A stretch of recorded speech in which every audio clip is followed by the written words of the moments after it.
Yes, that's right.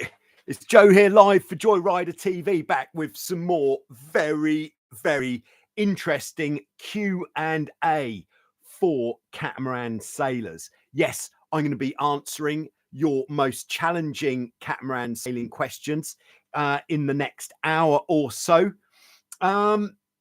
If you're new to these events, then yes, you are probably watching this later on. And yes, if you're not lucky enough to watch this live, you still can submit questions to be answered in the next session. All you need to do is pop your question in the comment section below and I will answer it next week. You can ask questions through other channels, but it's far easier just to put them in the comments while you're watching, perhaps, you could think. But I'm just going to kick straight off with a question that came in on Instagram, would you believe? Yes, I do that as well. Total Joyrider is on Instagram if you want to have a look, see what I'm doing over there. So starting off with a question from Jack. Now, Jack happens to be absolutely smashing it right now on the speed stick. And but he sails a Hobie 16, and it seems that he sails a Hobie 16 very fast. He's got a burning question, which is, by the way, if you are watching live and you're in the live chat, I will be catching up with you after we've addressed this first topic. So there we are, just in case you're wondering. Everyone will be greeted warmly, as always. Yeah, so Jack's first question is, have you got any tips when the mast isn't rotating as it should do on the Hobie 16? Yeah, so there's three things that could contribute to a mast not rotating. And you know, if you've got a mast that rotates perfectly well, it might not in the future. So this could be very valuable information for you. So the first one firstly, is if your mast is bent. So if the mast's bent, it will rotate absolutely fine on one side, and then on the other side, it will be very reluctant to rotate. And in fact, what you'll have to do if you want to get your mast to rotate, if it's bent, is to actually push the mast round after you tack. And then, assuming you're sailing upwind, we seem to sail upwind probably more than any other point of sail, probably because it's the slowest. There you go. Yeah, so once you've tacked, push your mast round, and then you can kind of lock the mast in position by sheeting in the main sheet. Because when you sheet in the main, do we need a picture? Maybe we can use the Office Hands Dave replica. When you sheet the main in, not only does that pull down on the boom, but it also pushes the boom forwards, because the angle of which the main sheet is pulling, and that pushes the mast forwards, which locks it into position. So as long as the main sheet is sheeted in, that's going to hold it in that position. Granted, having the main sheet cranked in tight isn't always appropriate. So that is only a very temporary solution to the problem of a mast that doesn't rotate. I'd just like to say hello to Cucks Ollie, and thanks very much for the super sticker. Super stickers are available just at the bottom of the live chat or underneath the video picture. And it's a great way of showing your support. So thanks very much, Ollie, for that. All right, so that was number one. If the mast is bent, best way to check that your mast is bent is when you've got no rig tension on the boat. So this could be any type of boat. Just look up the mast, no sails up as well. have the mast so it's rotated in the center. So if here's our boat, what can we use as the mast? Is like, if that's the mast like that, just make sure it's rotated so that it's central, and then just take a look up the mast, and you should see very quickly if it's bent, and that bend will be off to one side or the other. If you're sailing a boat which has diamond wires on it, it might be, so sailing a boat like a what should we say, like a Hobie Tiger, nice choice, solid. If your diamond wires aren't even, that could be another reason for the mast veering off to the side, which is going to affect your rotation. If you're not sure whether your mast's bent or not, or whether you can't quite eyeball it accurately, what you can do is, if this is the mast, just pull your main halyard from the top tight, and sort of place it at the bottom of the mast against the mast track, which is in the middle. And then with the main halyard pulled tight, you know that that is then a straight line. So then have a look up the main halyard and see if the route that is taking is not the same as the route that the mast is taking. Then you'll see if it's bent. So if it might be diamond wires. If it's diamond wires, that's reasonably easy and straightforward to balance, to get it straight. But if you haven't got diamond wires and your mast's bent, refer to the how to straighten your mast video. But when you're straightening a mast, just be really careful. Don't try to do it too quickly. That is key. If you try to do it too quickly, that's when mistakes can happen. And what mistakes can mean is they cost you a mast. So take your time when straightening a mast. And what you don't do to straighten your mast is like to put it in the crook of a tree and pull it, because what you'll do there is dent the mast. So always using the technique outlined in the straightening the mast video. There you go. So that's number 2, bent mast. Number 3, why your mast doesn't rotate. It might be that you're just putting on way too much rig tension for the conditions. So in light winds, for example, yes, we want to have a tight rig in light winds, but you may ask, how tight is too tight? Too tight is that the mast doesn't rotate anymore. So if when you're on the beach, you put your jib up, we're talking Hobie 16 here, jib is up, you've cranked on the rig tension on the jib halyard. If you then grab the mast and just see how freely it rotates, if it doesn't rotate very freely at all, you've put on too much rig tension. Now, if it's making a grinding noise, that brings us on to the next point. Here we can see an excellent drawing of, this is the mast step, this is the mast foot, and this ball goes into this socket. Now, what we should have, because this is cast aluminium, this is cast aluminium, if we just put those together, they're going to grind.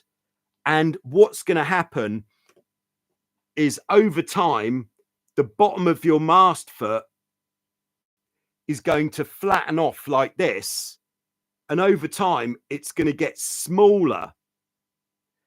And if your mast foot gets too small because of this grinding away, it's not going to rotate at all.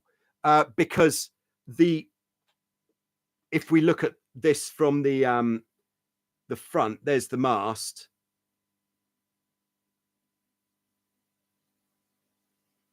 These bits, which I'm thinking we'll call those the cheeks of the mast base, the mast foot, what those cheeks are going to basically, and if this is the mast step, like a cross section sort of thing, those cheeks are going to be rubbing on these bits here, and that means that your mast's not going to rotate.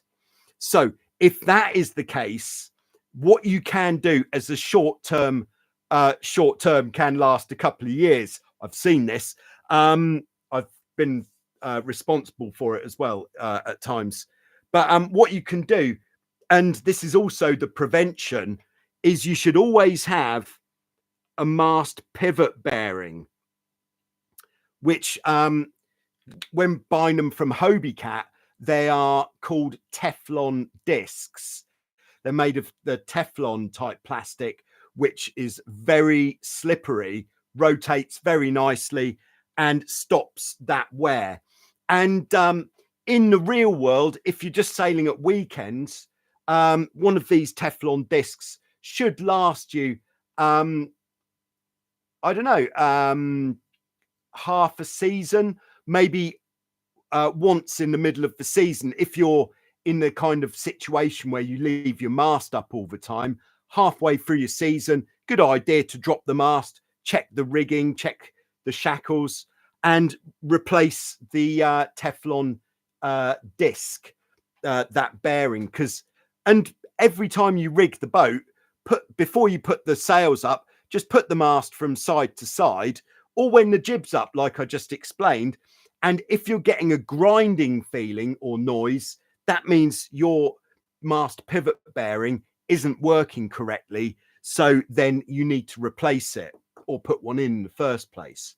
So if you've got this wear happening and you've got some rub going on, what you could do is stack up a few of these bearings to fill the hole, pad the hole out a bit, and lift the bottom of the mast up to stop it from grinding. Yeah.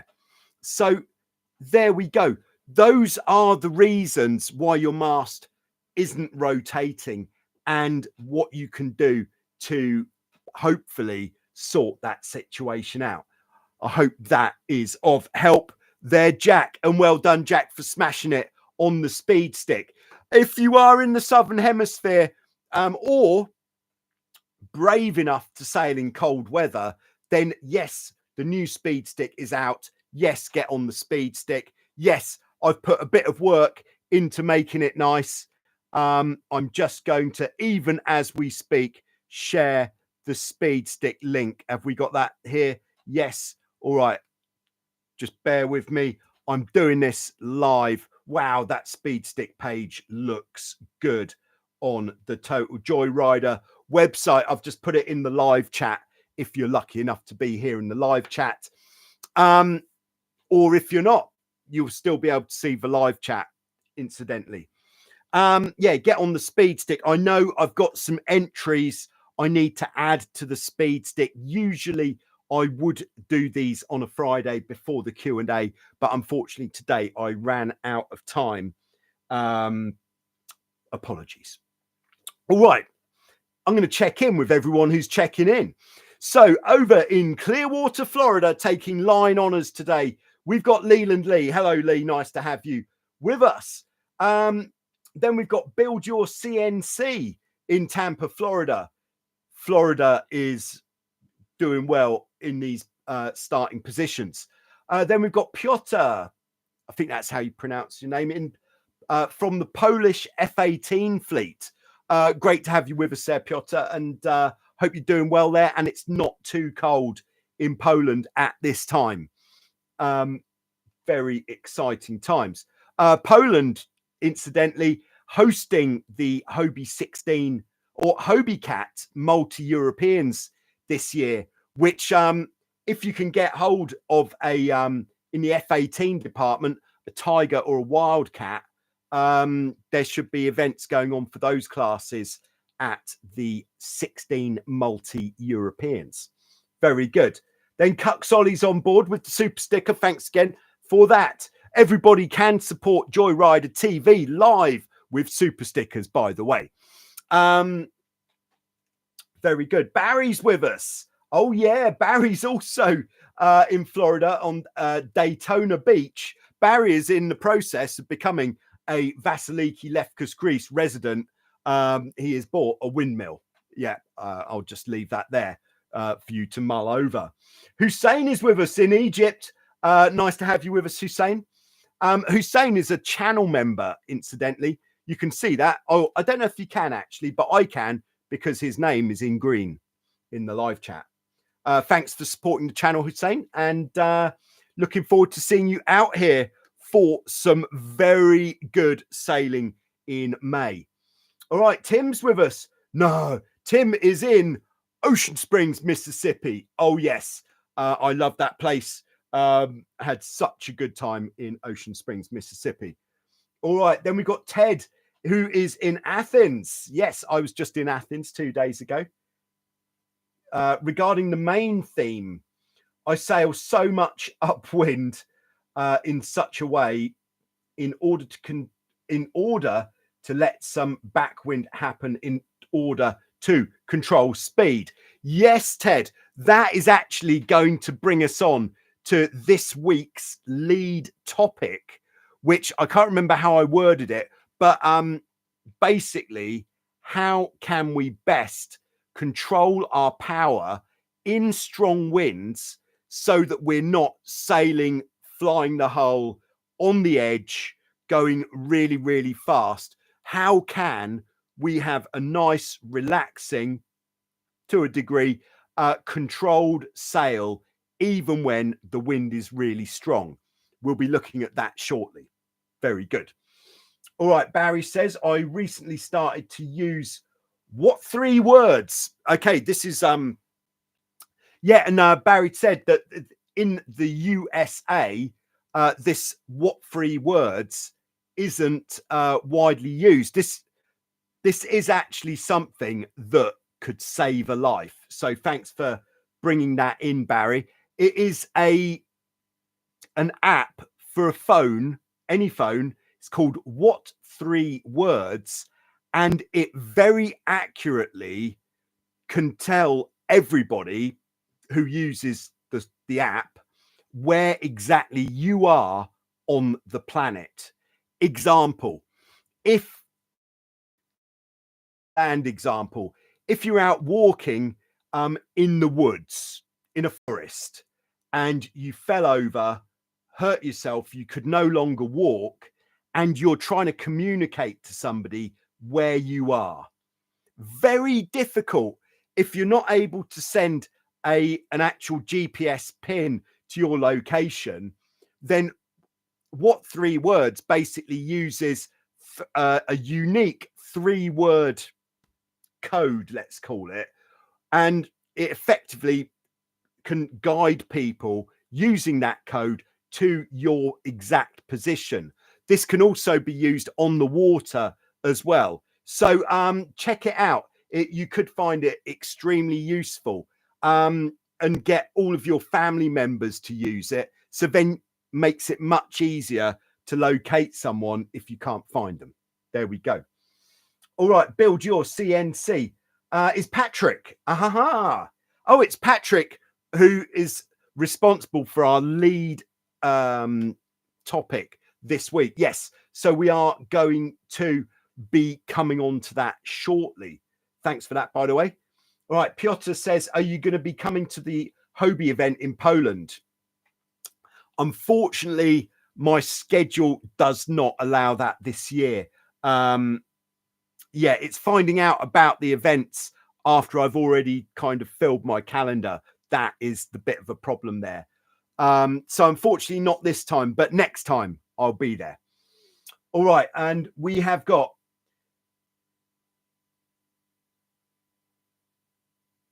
is it Hector? That's my best guess. Greetings from Russia. Hope you're doing well there. Unfortunately, my ability to read Russian is limited, so I can't distinguish what your name is. But nice to have you with us. Always nice to have people from as many different places as possible. I dare say it is exceptionally cold in Russia at the moment. All right, Bobby is with us. Oh, yes. Now, Bobby, as I can see in his question here, Bobby is keen on ice yachting. And he says, I just started this year, just broke 40 knots this week. Wow, that is faster.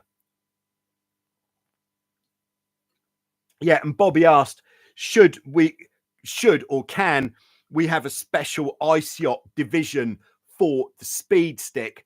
I say, if there's enough ice yachts getting involved, if you sail an ice yacht, you go out and you go fast, send me the results. And once we get, I don't know, 5 results, then I will post the ice yacht results on a separate speed stick. There we go. Can't say fairer than that, but very nice. Can't wait to have a go on that as well. It looks very exciting.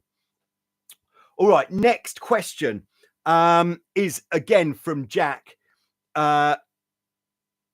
Jack's sailing in Australia, by the way. I think that's important to know. That is why Jack is sailing very fast. Seems that Australia is a fast place to sail. Yet nowhere else in the Southern Hemisphere on the stick just yet. So if you're in South Africa or South America, then yeah, get on the stick. All right. So Jack's second one says, I have the Velcro jib battens on the newer Hobie 16s. Basically, the way that the jib battens fasten in is with Velcro, but that won't change anything regarding this question. Jack says, I've found that the top 2 battens struggle to pop when tacking or jibing. All right. So if your battens aren't able to pop, and this goes for the same on your mainsail as well, you know, when you've just done a tack, perhaps light winds, and you can see your top batten is on the wrong side, and you have to do a massive grab of the boom, yank it towards you to get your batten to go. This shouldn't be the way. So the 2 things that we've got in place here, which could affect the this batten popping, is first one is the stiffness of the batten. So if you're, and it's actually, if your batten is too soft. So need some examples here. What have we got in the example department? Oh, here we go. So we've got a ruler.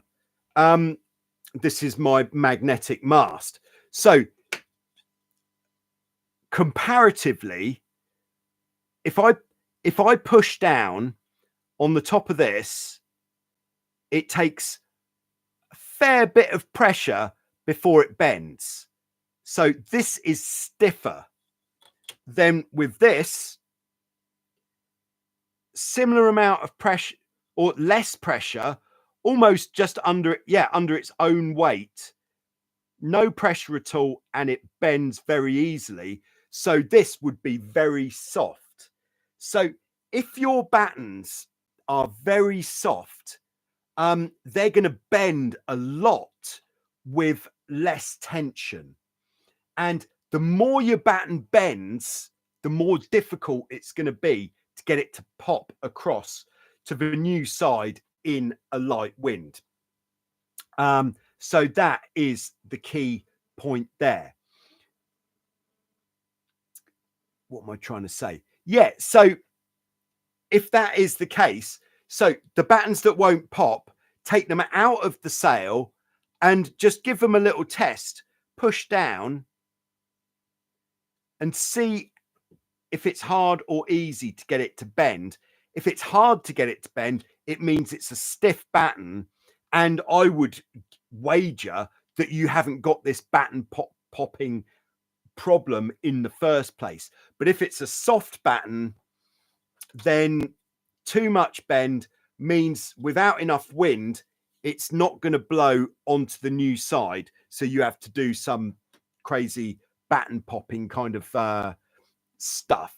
Yeah, so put in a stiffer batten. But the second problem could be that even with a slightly stiffer batten, if you've put loads of tension into your battens that don't pop, then that extra pressure is going to be forcing it on one side. So to get it to go across to the other side, again, is going to be difficult and require a lot of energy, whether it's the wind or you rowing with the sail to get it to go across. So those are my two best reasons for battens not popping. On the mainsail, what you can do, especially if you're sailing an F-18 or a boat with a sophisticated downhaul system, is after a tack or a jibe, less likely on a jibe, but after a tack and your battens don't pop, what you could do is pull the downhaul on, that flatten the sail, meaning it doesn't need as much energy to get the battens to go across. And then once they've popped, let your downhaul off again and off you go. Another little quick fix there. Okay, so there we are. So far, so good, I believe. All right, we got Stephen on board. Grafham Water in the UK, near to Cambridge, incidentally. And incidentally, I used to work as a sailing instructor at Grafham Water before I started working at Wildwind Sailing Holidays, Greece. And I could safely say I learnt a lot while I was working at Grafham Water. There you go. All right, so on to the lead question today, which is from Patrick, on the topic of taking the, let's say, taking the out of control feeling out of high wind catamaran sailing. All right. So I haven't made a completely specific video on this topic, but now that it's been raised, I am going to do it in so the scenario that we're going to be looking at is when it's a strong wind, how can we sail the boat so that it's not flying the hull, it's not going really, really fast, making you feel like you can't stop, like you're out of control. So those, and let's add to the basket of requests so that you don't have to use the trapeze if you don't want to. I think that sounds quite appealing. On a strong wind day, perhaps you've gone out sailing, you've gone to a beach for a picnic. After you've finished your picnic, you're like, right, let's go back. And the wind has picked up massively. And you're thinking, oh, here we go. This is looking pretty brutal. All right. So the first thing is points of sail. So on the upwind course,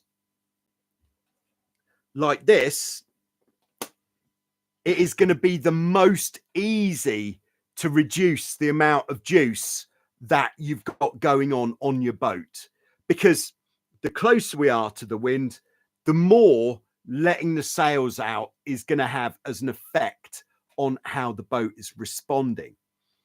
Then on a beam reaching course or half wind,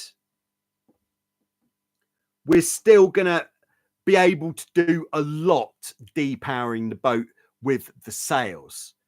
And then on a downwind course or broad reaching, we're going to be slightly more limited in our ability to keep the boat, keep the power off, to slow the boat down on this sort of course. Yeah. So let's start off with the easiest. Upwind, all that we have to do, you don't have to worry too much about your rig settings. It's ideal if you're not completely intimidated by the situation. Really crank the downhaul on. That is going to really flatten the mainsail. So unless you're kind of like in the stage where you're just shouting, make it stop, make it stop. Unless you've got to that stage, pulling the downhaul on is going to reduce the amount of power on the boat. Excuse me for 1 second. I'm coming back.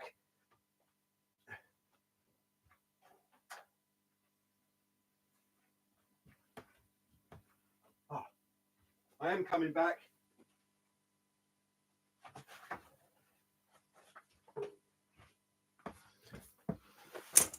Yay!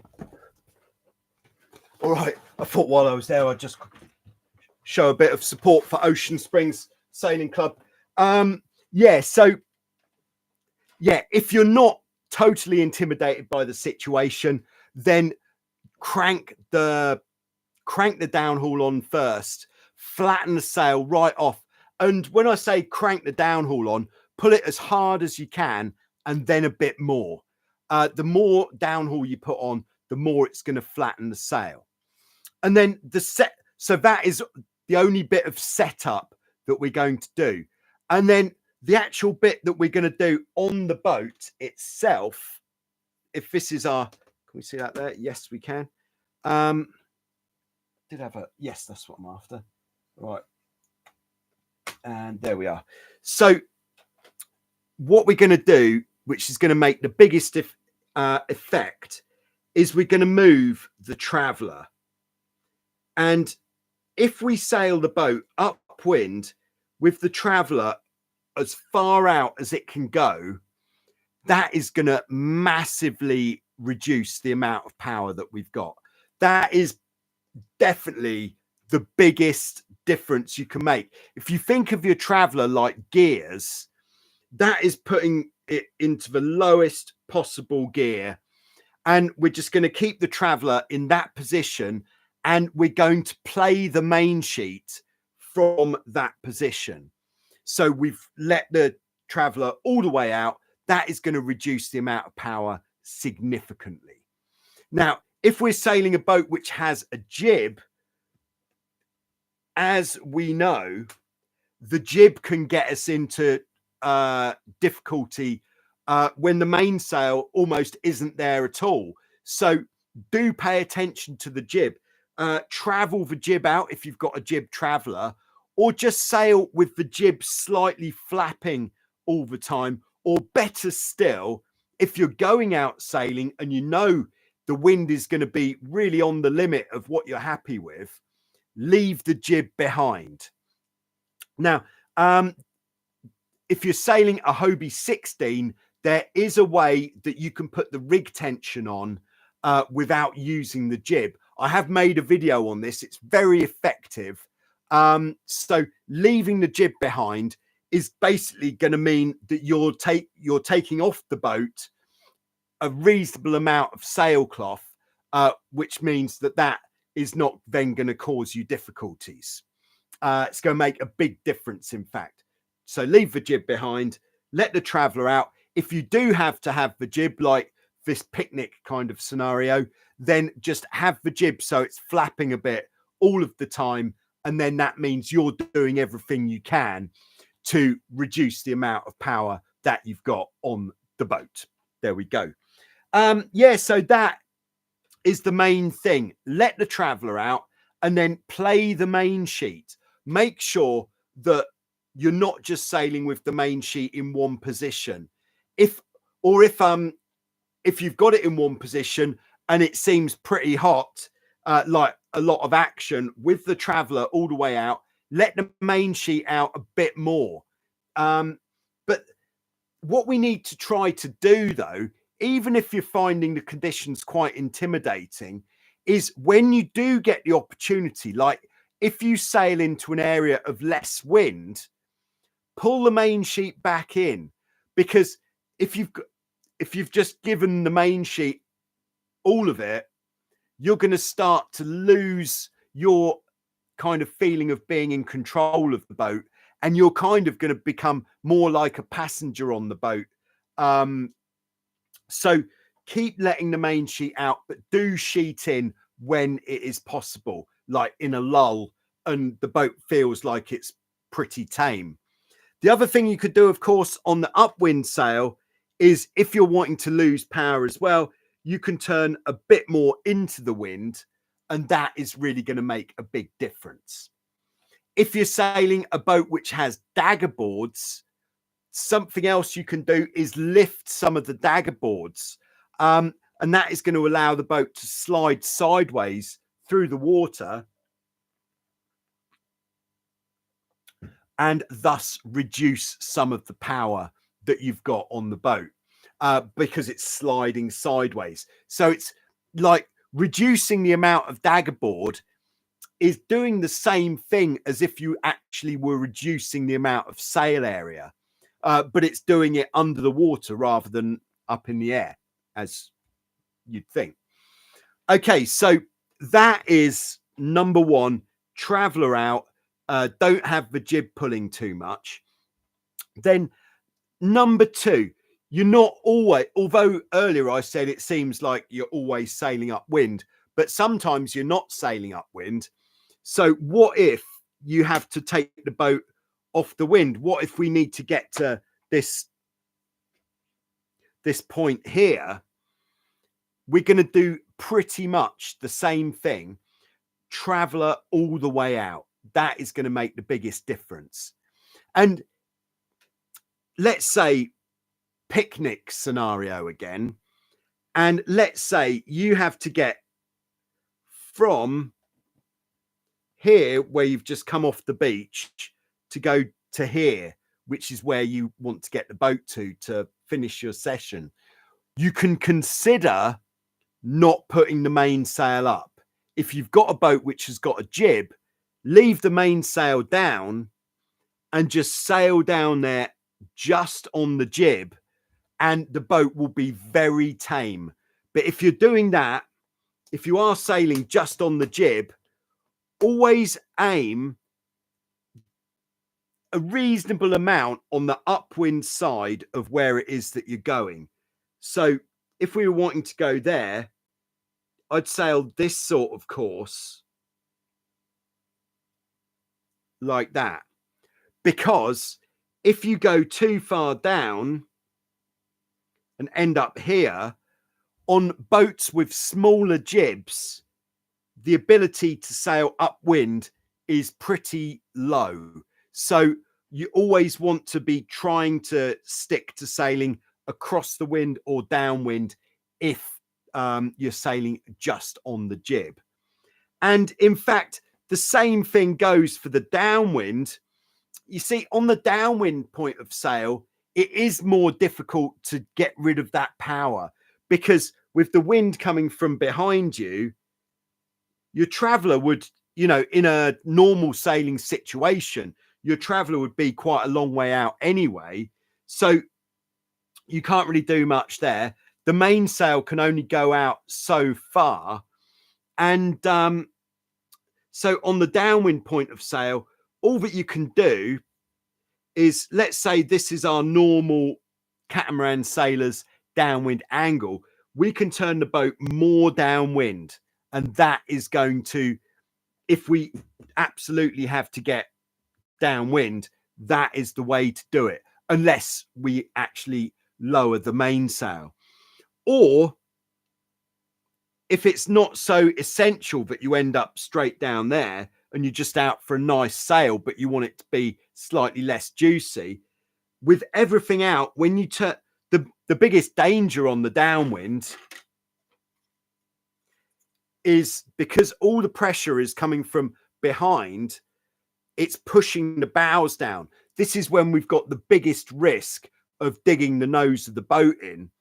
And that risk is still there when we go really deep downwind. So if you're feeling we're on a runaway train here, those bows are twitching like a rabbit's nose, I don't like it, how can we make this feeling stop? Then yes, you can turn up towards the wind. And as long as your sails are loose, as you turn the boat up towards the wind, that power is going to come off. So that can also help. So if you have absolutely got to go downwind and you really don't like the way things are going, just drop the mainsail. Even if you haven't got a jib, you can sail the boat straight downwind in a strong wind just with the mast. It's true. But do consider that without any sail up, your ability to choose where you're going is going to be very limited. So if you're going to a really long beach down here, then yes, fine, go with no sails. But if you have to get to a very specific point, you're going to want something up. there we go. Yes, I'm just rereading Patrick's question. Yeah, so I think that's about the size of it there, Patrick. I hope that is of help. If you've got any follow-up questions you want to put in the live chat, then please do, or anyone else. All right, back to the live chat. All right, Patrick says downhaul equals flattened sail equals spilling more air from the sail. Yeah, the more curve you've got in the sail, the more power you get from the sail. So yes, more downhaul is going to help. But that's a good point, actually, because if you really don't like how things are going, you could actually go the other way and don't put the downhaul on at all. Because when your downhaul is on, whether it's on a little bit or a lot, if you completely sheet out the mainsail and it's a strong wind, your mainsail is going to flog, like flap violently. Whereas if you've got no downhaul on, your sail is going to have no shape to it. It's going to be like a crinkled flag. And when you let the main sheet out completely, it's not going to flog. It's just going to sit there almost motionless. So that is another option as well. But the downhaul off option should be only if you don't want to sail the boat, let's call it properly. If you don't want to sail the boat properly, you just want to get home, but you feel that maybe it's not too far to go to where you're going, then you could go zero downhaul. All right. So, yeah, in the live chat back in, Ryan is on board in Maui, Hawaii. Good morning, Joyriders. It is the other end of the day for Ryan. And to that, we salute you for tuning in that early in the morning. Okay, Stephen on Grapham said, did you get my Strava file from Tuesday? I'm just going to check that, actually. Doing some live stuff here. I think I did, but I didn't have time to update the stick. Yes, got it. I have got your entry, Stephen, but yeah, I will be updating the speed stick. Let's put a day on this. I'm going to be updating the speed stick on Sunday afternoon. And what I'll do is after I've updated the speed stick, I'll put a post on the Joyrider TV community tab, which you'll just see in your Joyrider TV feed. I'll also put a post on Facebook and on Instagram. So hopefully you'll be able to pick up that I've done that there.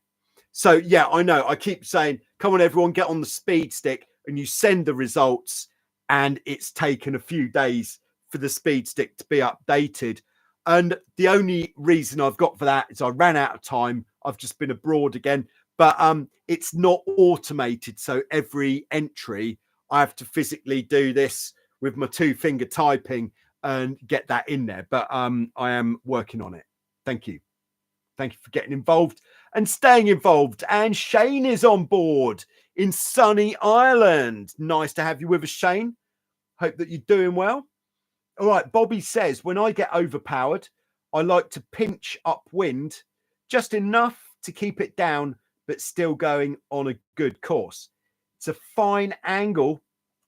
Yeah, so if you're turning the boat into the wind to lose a bit of power, then if you go too far, then you can stall. And if you are going to be using this method of turning towards the wind to reduce power, just try to keep it smooth with the rudders. One mistake that people make is you can sheet out so much mainsail that you actually end up sailing on more of a close reach like this rather than upwind, but still turning up into the wind to control the power. Whereas, to sail closer to the wind, you do need a bit more main sheet in. So if you find yourself, and when you find yourself going really fast, faster than you want to go, chances are that you're sailing on a beam reach or a close reach. So if you don't like it going that fast, turn your boat up towards the wind. The speed will come down quite quickly. But what might happen is the mainsail might start flogging a bit, or you might feel like the boat is about to stop. And that means that you need to pull the main sheet in a bit more. There we go. Nice. All right, we got Max on board in Rosenheim, Germany. Oh, Max, I was just driving past your front door just last night. In fact, I was driving from where was it? Frankfurt down Munich, Innsbruck, then to Italy and down to Bari, where I just got the ferry from this morning. I came back to Greece. So, yeah, and I saw a sign saying Rosenheim, and I thought I only know one person who lives there, and that is Max. All right, Patrick says that was excellent information. Thank you. Thanks for the question. It's questions that keep the Q&A as lively as it is. So thanks. All right, Stephen said, I think we made 23.2 knots and entered it on the first year of the speed stick. So been going gradually slower over the years. Yeah, I know how that feels. I think I peaked the year before last, and but anyway. All right, RJ Fleet is on board. Hello, and says, is there a way to reef a Hobie 16 mainsail? Yes, there is. So here's our mast. And as we know, with catamarans, we use a locking mechanism to keep the mainsail in the up position. And on a Hobie 16, the locking mechanism is on the front of the mast. Here's the mast. We've got a little fork like this. And then we've got our roller on the top of the mast, which our main halyard goes over the roller. And then we've got the loop where the mainsail attaches. So that's our mainsail there. And then we've got a lug on the halyard, which basically when the sail, this picture's wrong. That is not where the mainsail attaches. Well done to everyone who spotted the deliberate mistake there. That's where the rope part of the main halyard attaches, and then the mainsail is over here. So when the mainsail is pulled back this way using the downhaul, it pulls the lug against what I like to call the fork, which is how the sail locks up. Now, for reefing the mainsail on a 16, we've got, you're not going to believe this, we have got a second lug on the wire halyard. So that lug is right at the top. And then probably about 2 meters of the way down the halyard, we've got a second lug which locks into the fork. So then we've got more halyard here, and there's the bit that's attached to the rope. This is the rope here. And then with the halyard in that position, it means that the top of the mainsail is then much lower down. And on the older 16s especially, they have reefing eyelets in the sail, which means when you've reduced your amount of sail, you can then take up the redundant bit of sailcloth to keep it tidy. And yes, I have made a video on reefing the Hobie 16. It's a little bit older now, but it's still relevant. So on Joyrider TV, just searching for these kind of things is going to find you what you're looking for. There we go. All right, back into the live chat. All right. So Jesse is with us in Albany, New York. Good afternoon from a windy and snowy Albany, New York. Whew. Yes, it's that time of year. Okay, Lee says a reefed 16 doesn't do well at all. Yeah, not yeah, there is a reason why you don't see a lot of reefed 16 sailing on Joyrider TV, and that could be one of those reasons. But it does reduce a significant amount of sail area. The other thing you can do, whatever type of boat you're sailing, if you're in a place, if you're in the USA, if you're in Northern Europe, in Australia, somewhere where there's been a lot of cat sailing going on, and maybe you're a member of a club, you could try borrowing a sail from a smaller boat. So let's say you sail a Hobie 18. You could borrow a mainsail from a Hobie 14 just to see what it looks like if you pull it up the mast, pull it up so that the boom is in the right position. And then if it looks right, if who you borrowed it off will let you give it a try, see how the boat sails with the smaller sail, and then maybe consider getting a used smaller sail to use for your extra high wind sail. Now, I'd have to say this works much better than reefing. I've done a fair bit of sailing on a Hobie 16 using a Hobie 14 mainsail, and it is really good, I would have to say. There we go. All right, back in the live chat. Lee says, to have controlled downwind, can I bring in the mainsail and the traveller for good effect? This is a fine question. Yes, you can, is the short answer. But so what Lee is asking is, on the downwind, to reduce power,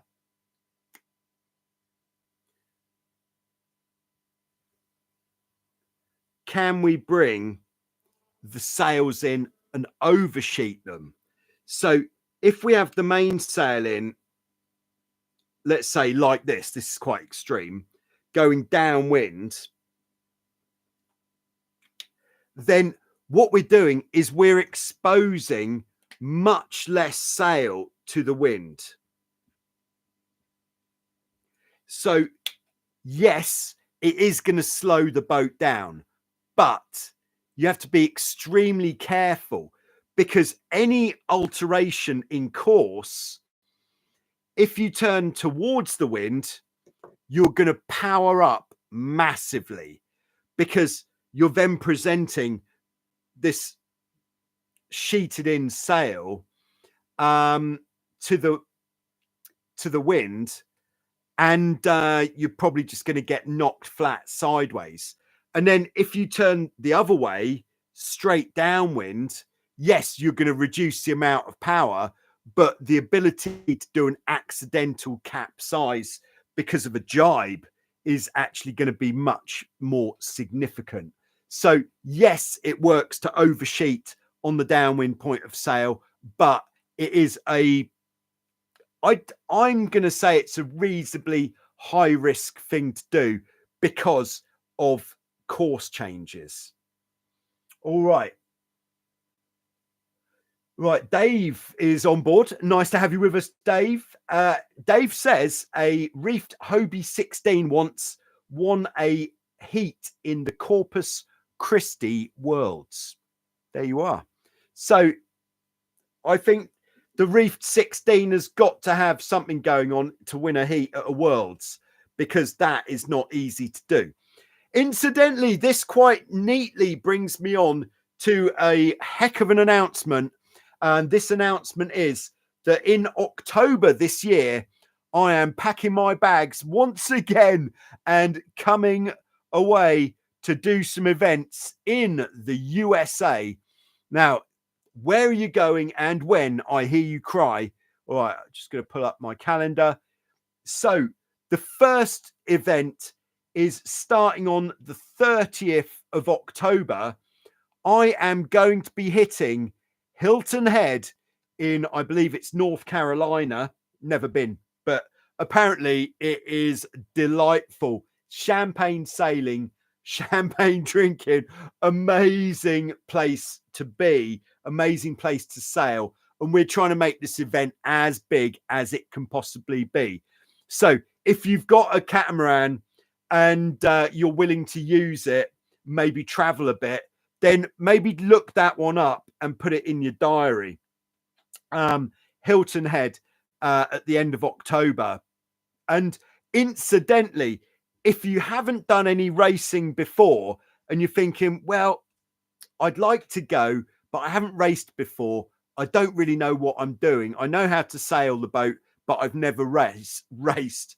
Then worry ye not, sailors, because the 2 days before the event starts on the Friday, I'm going to be running a 2-day racing clinic to basically put you at ease on the race course.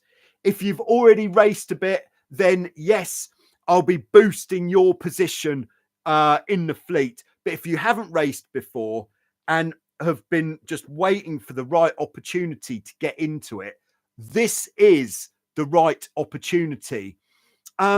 If you're thinking it's a long way, perhaps see if you can talk someone else into coming from your club, from where you sail.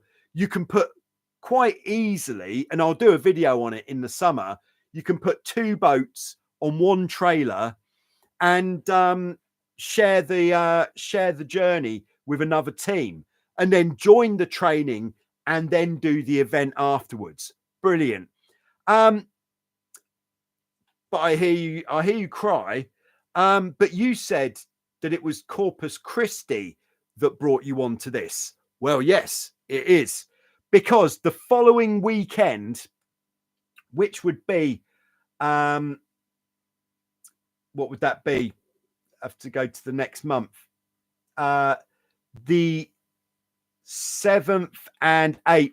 Oh no, it's from it's not the weekend, from the 3rd, I believe, of November this year. I'm going to be at Corpus Christi participating, that's in Texas, participating in the Hobie Ultra Cup. Yes, we're going to try to get 150 boats to that event. What type of boats? Hobie waves. So if you're thinking, I haven't got a Hobie wave, maybe start having a look. I bet you, in the USA especially, I bet you could pick one up for not too much money. And then let's get over 150 boats to Corpus Christi in November. I'm going to be there. There's going to be people on the race course who've never raced before, and then some people on the race course who are going to show us all how it's done. So get involved. Yeah, it'd be great to see as many people as possible at those events. Very nice. All right, back in the live chat. All right, Benny is with us, says hello to everyone from a cold Sweden.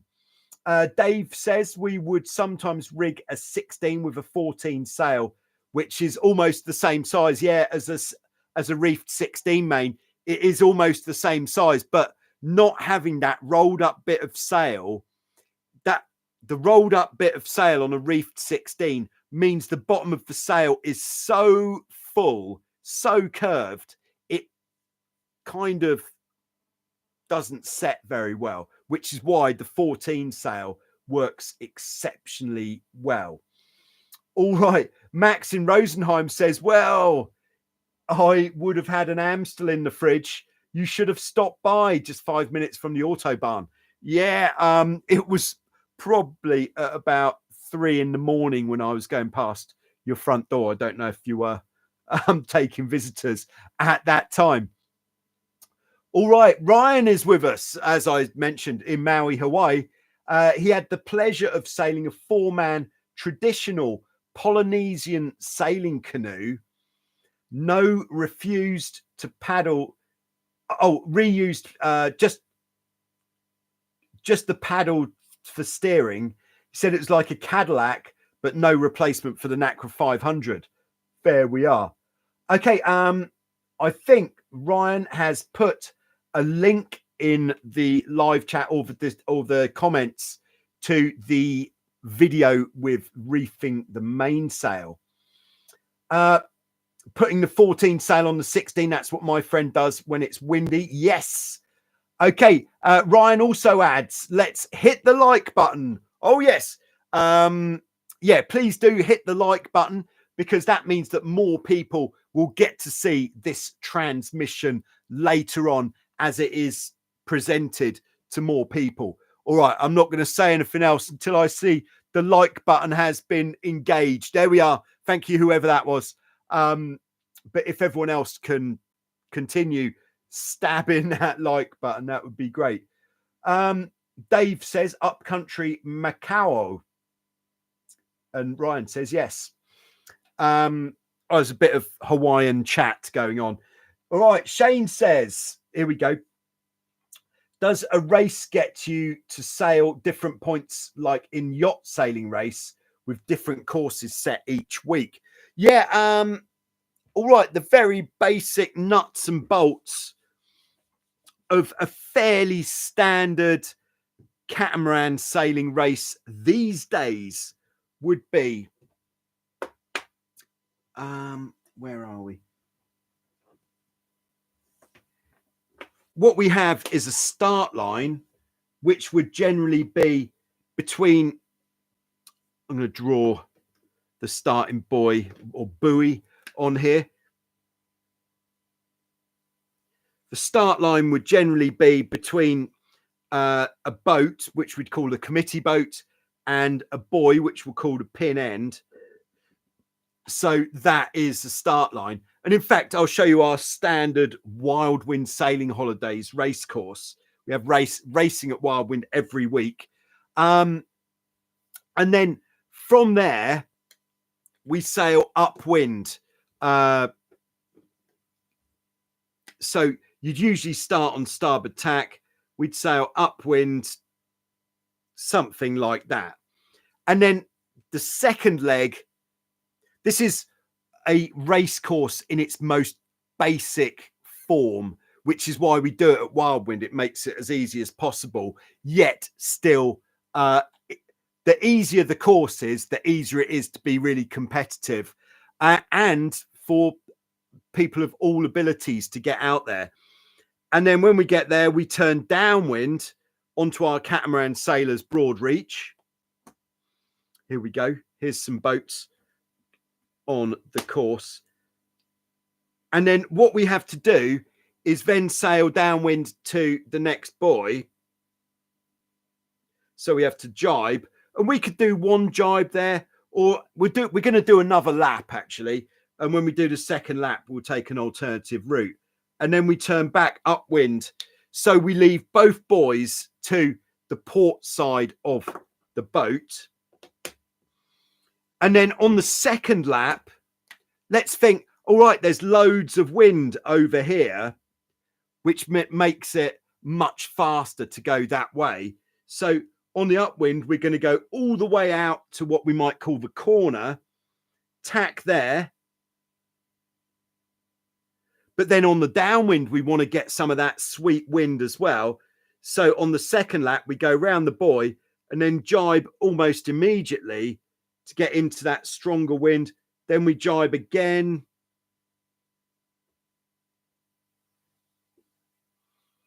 And then one more jibe to get around the buoy. And then from there, we go to the finish if it was a 2-lap race. So most catamaran racing would take a format kind of similar to this. You might have an extra buoy at the top. If it's a big fleet, this would be called a spacer or a spreader leg, which basically stops boats from going, which are going upwind. Like a boat might be coming upwind here, and it stops meeting boats that are coming straight downwind straight away. And then we might also have what's called a gate at the downwind end where, again, we've got two buoys, but this time in the gate, you go in through the middle and you either come out to the right or the left. It means you've got a few more choices of what you can do on the race course. So there you go. That is the basic nuts and bolts of the Catamaran race course. Thanks for the question, Shane. Very good. All right. Ryan says to Dave, let's go. Weekend is here. If you're going, get on the stick. Let's get that stick loaded up. Even if you're not smashing your biggest speeds you've ever done, GPS it, get on the stick, and then you can chase yourself as well as your all-time fastest speeds. All right. So Cuxolly says, you are welcome in northern Germany as well, near Bremen. Oh, very good. Yeah, I didn't go near to Bremen. That was quite a long way north, but next time. All right. So 3 a.m. is the best time for the last Amstel of the day, with a bit of chat with a fellow cat sailor. There we go. So that is it. All right. Next. It's good that there's loads of you there because I've got a special request coming in. And this request is coming from Emile, who is from Brittany in France. Emile was featured in episode 96 on Show Us Your Cat. If anyone puts in the live chat immediately what boat Emile was sailing in Show Us Your Cat 96, you've got 5 seconds. 4, 3, which type of boat? 2, 1. Nobody even guessed. Okay. You were going to win a prize, but that's all right. It saved me having to come up with a prize. Oh, Jesus is the first in there. All right. Ryan's in there with Jesus is there with 16. Ryan's there with Hobie 18. Shane's there with FX. You're all close. You're all kind of surrounding the target. Anyway, yeah, Emile was featured in Show Us Your Cat before, and Emile is moving to, where's he going? Halifax, Canada, and is looking for some catamaran sailing to get involved with in Halifax, Canada. So if you are from Halifax, Canada, and you are into some cat sailing, then if you let me know either in the comments or not in the live chat, but in the comments, or send me an email. And if you're happy to introduce Emile to some cat sailing in Halifax, probably not right now. It might be probably frozen, but as it thaws out, that would be great. Then, yeah, let me know and I'll get you guys in touch. Alternatively, to be honest, I haven't been there lately, but there is linked in the comment section and the description of most videos on Joyrider TV. There's a Discord server, which is basically a chat room. And one of those chats is for people in this exact situation. If you're going away from home and you want to find some sailing to do, or if you sail a boat in a specific location and you're always welcoming people to come out for a sail, we have got this thing that we've built, not just me, it's all of you guys, the global Joyrider TV community, and we should use it so that we can get out on the water when we're away from home, or we get to sail with more interesting people. And if somebody's come from the Joyrider TV community, we know that they're going to be really good people. Yes, exactly. And it could be like a you go sailing with someone where they are, like Office Hands Dave got out for a sail with Ryan in Maui, and then when Ryan in Maui goes to Atlanta, Georgia, then he'll probably go out for a sail with Dave there. It won't be quite the same, but it's still the sort of action that we're teeing up here. Yeah, so there we go. So if anybody can help, do let us know. That would be great. Okay. I think that brings us up to date. By the way, the boat that Emil was sailing in episode 96 was a Hobie 17. So FX1 was close because it's 17 feet, but no winners there. So thanks very much for coming. Have a great weekend. And yeah, I will announce on Sunday when the speed stick has been updated, which does mean if you are getting out sailing this weekend, get your results in and you'll be on the next update of the speed stick. But again, I'll just put it in the live chat again. There's the link, brand new page. I've gone to some effort to make it look a bit nicer. And this new speed stick also displays better on mobile phones. You just have to scroll sideways on each entry to find out where it was and what their speed was. But before it was a bit of a mess, not going to lie. So there we go.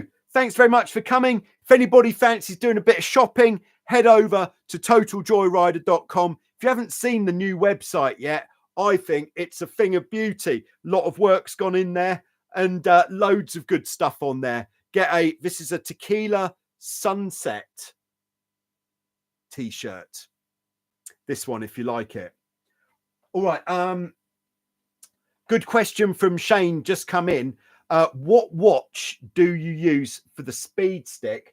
I'm actually, all of last year, I was just using the Apple Watch. I'm on low power mode, apparently. The Apple Watch, and that is paired with an app on the telephone. And the two apps which are kind of like the best ones at the moment, just trying to see if I've haven't used them for a bit because I haven't been sailing for a little while. All right, here we go. First one is WaterSpeed. Apparently the Android version of WaterSpeed should be coming out very soon. WaterSpeed is excellent because not only does it tell you your top speed, it gives you all of the statistics of your sailing session. So I go out just with the smartwatch running WaterSpeed, and then when I get back, this uploads the data to the app on the phone, which also displays on the laptop computer. Very nice. So that is one. The other one that I'm recommending these days is this one. We're waiting for some GPS signals, hide and wait. This is called Sail Free GPS. It's a totally free app. But I'm not sure if you compare this with a smartwatch, or you could just put your phone, that's not what I thought it was, in a dry bag, and just run a GPS on your phone in a dry bag. Make sure it's very secure, very dry. And I'd put it, best position to put such a thing would be just behind the mast if you haven't got a convenient pocket with a zip, but just behind the mast where you're least likely to stand on it. That is what I would say. There we go. So I think we're going to park it there. So thanks very much. And I'll see you soon with some more on Joyrider TV. Thank you for coming. Thank you. It's been a pleasure. No. My pleasure. Thank you. See you soon. Hit the like button. Thank you. Thank you.